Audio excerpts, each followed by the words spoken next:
Now to Libya, we're hearing that phrase again, ceasefire. African Union mediators say Muammar Gadhafi is on board with their plan and that he will let peacekeepers come in to monitor the agreement.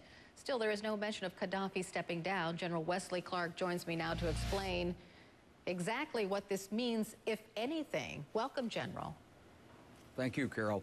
Well, I think what it means is that this is part of a three-pronged strategy that Muammar Gadhafi's unfolding.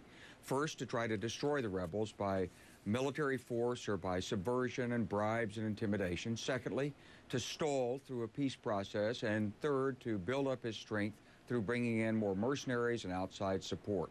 So the African Union is offering this supposed deal. Are they in like collusion with Muammar Gadhafi then? Well, they're not exactly in collusion, but he has given a lot of support and assistance to them. Of course, everyone wants to see the fighting stopped, and Muammar Gadhafi wants to see the fighting stopped. He doesn't want to leave, and so he's brought this group in. He's invited them. I'm sure there were discussions before they came in about what generally they would offer, and they have not called for his departure from the country. The rebels have said he must depart from the country. And his sons, by the way. Nick Robertson has reported airstrikes are simply sort of enforcing a status quo. And even if NATO decides to put boots on the ground, it might be too late for that. So what are we looking at here, General?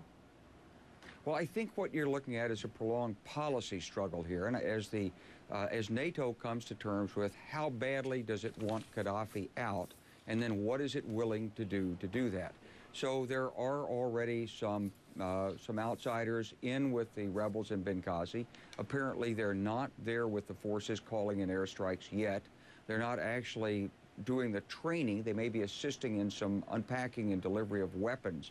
So all of these steps have to be decided, and then the alliance or the coalition would have to have a countervailing strategy to isolate Gadhafi, prevent the arrival of mercenaries and outside support, to use diplomacy to erode his will, and to strengthen the rebels so they cause the clock to work against him. Of course, what Gadhafi's playing with is he's playing with the extremely overpowering capabilities of the United States of America and NATO in general. You've got the French president, right, the British prime minister, and President Obama saying he's got to leave. So his days are numbered. It's a question of how to bring it to closure. Right, and how long that's going to take. General Wesley Clark, thanks for joining us this morning.